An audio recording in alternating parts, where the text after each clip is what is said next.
হতদরিদ্র বেলাল মিয়া কাজ করেন একটি ইটভাটায়। ইটভাটার দৈনিক পারিশ্রমিক দিয়ে কোনো রকমে দিন কেটে যায় তার। একদিন ভাটার ম্যানেজার তাকে বলে, এই বিলাল মিয়া, হ্যাঁ আজকের ভিতরেই ওই গাদারিটা এই গাদায় নিয়ে আসবা, ঠিক আছে? জি আচ্ছা। তাড়াতাড়ি কাজ করো।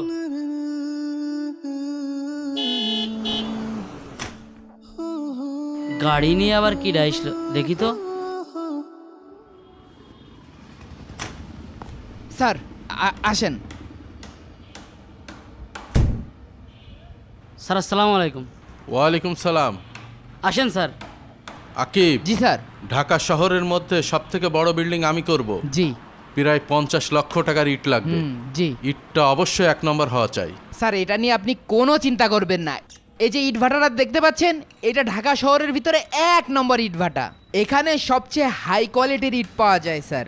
ও আচ্ছা, আমাদের বিল্ডিংয়ের যে ইঞ্জিনিয়ার, তার টাকা পরিশোধ করেছো? স্যার, রড, বালু, সিমেন্ট আর সাথে ইঞ্জিনিয়ারের পেমেন্ট মিলে 1 কোটি টাকা আসছে। আমি এটা ক্লিয়ার করে দিয়েছি স্যার। ওরে শালা, মালদার পার্টি ওরে।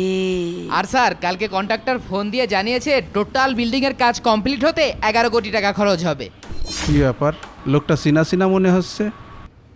রফিক মনে হচ্ছে। রফিকই তো। টাকার কোনো সমস্যা নেই, যা লাগে সব দেয়া যাবে। রফিক, কে আপনি? বাবা তুই এখানে? এতদিন কোথায় ছিলি বাপ? আজব তো, আপনি কে?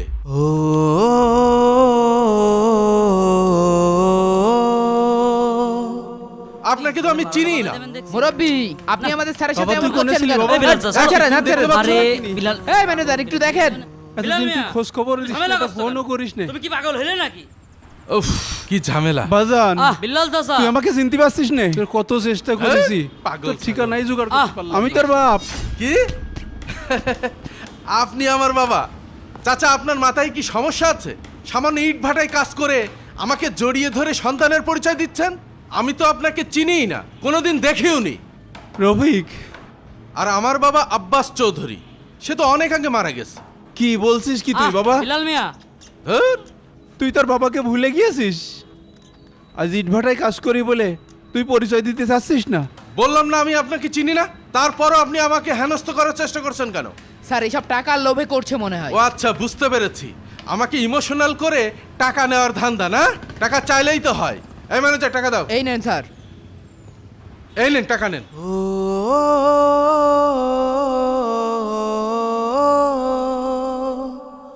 তুই এটা কি বললি বাপ?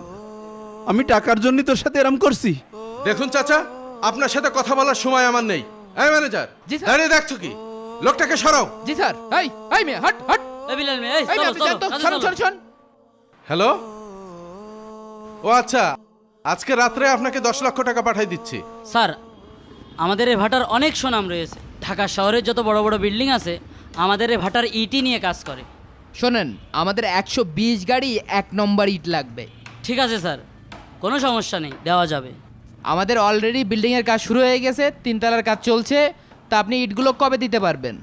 স্যার, আমাদের যথেষ্ট ইট মজুদ আছে, আমরা কালকেই ইট দিতে পারবো, কোনো সমস্যা নেই স্যার।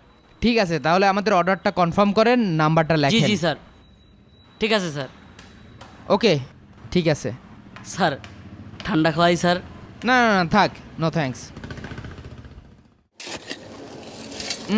ইট কি ভালো মানের হবে না? আমি আসলে ইট সম্পর্কে অতটা বুঝিও না। সেই লোকটা না? তাই তো। আচ্ছা, 1 নম্বর ক্যাটাগরি ইট অর্ডার করতে হবে। বাবা, হ্যাঁ তোমার সাথে একটা কথা ছিল। জি বলেন। তোমার সাথে ওই লোকটা না, ও আমার ছেলে। চাচা, আপনার মনে হয় কোথাও ভুল হচ্ছে। একরকম চেহারার মানুষ পৃথিবীতে অনেক আছে। বিশ্বাস করো বাবা, ও আমারই ছেলে। আপনি একজন সামান্য ইটভাটার শ্রমিক, আর আমার বস তো কোটি কোটি টাকার মালিক। আর তাছাড়া আপনার কাছে কি কোনো প্রমাণ আছে যে আমাদের বস আপনার ছেলে? প্রমাণ অবশ্যই আছে। আমার ছেলে ছোটবেলায় পড়ে গেছিল, পড়ে যেয়ে ওর নাকের এখানে কেটে গেছিল, ওর এখানে কাটার দাগ আছে। কি বললেন? তাই তো, আমার বসের তো এখানে নাকে একটা দাগ আছে। বাবারে, নিজের সন্তান বাপের পরিচয় দেয় না। পৃথিবীতে এসছে বড় কষ্টের কিছু আছে?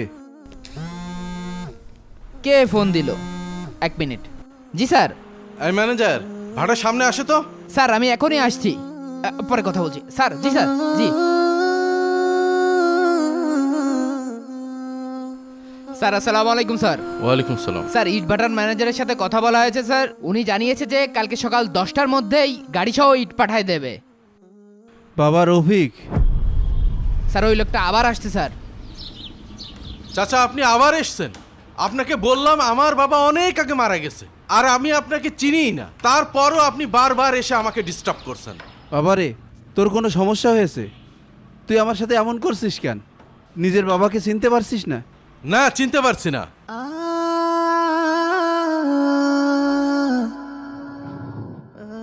আপনি যে আমাকে ছেলে হিসেবে দাবি করছেন, এর কি কোনো প্রমাণ আছে? তুই ছোটবেলায় সিঁড়ির উপরে পড়ে গেছিলি, তোর নাকের উপরে কেটে গেছিল, সেই দাগ এখনো আছে। সত্যিই তো? এই ম্যানেজার, জি স্যার। দাঁড়িয়ে দেখছো কি? সেই তখন থেকে লোকটা আমাকে বিরক্ত করছে, এখনই ঘাড় ধাক্কা দিয়ে বের করে দাও। জি স্যার। এই এই এই এই, আপনি স্যারকে ডিস্টার্ব করছেন কি জন্যে? বারবার বিরক্ত করছেন মিয়া, বারবার এক কথা এসে বলছে।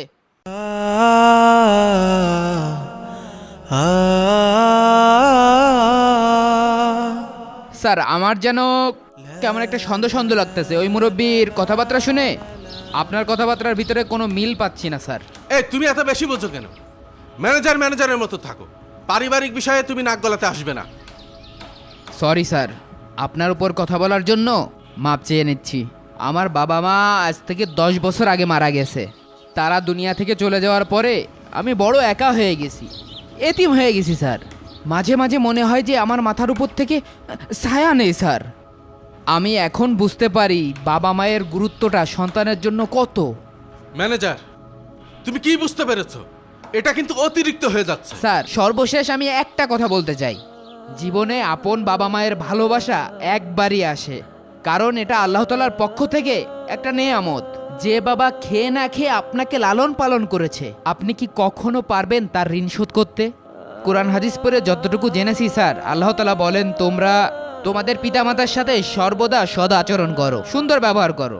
বাবা একটি বটবৃক্ষ। এ বৃক্ষ নিজে রোদে পুড়ে তার ছায়ার নিচে রাখে পুরো একটি পরিবারকে। রোদ কিংবা বৃষ্টি থেকে বাঁচতে হলে মাথার উপর যে কেউই ছাতা হতে পারে, কিন্তু বটবৃক্ষের মতো শীতল ছায়া যে কেউ দিতে পারে না। মাথার উপর থেকে ছায়া সরে গেলেই টের পাওয়া যায় কঠিন এই জীবনটা কেউ একজন অনেক সহজ করে দিয়েছিল।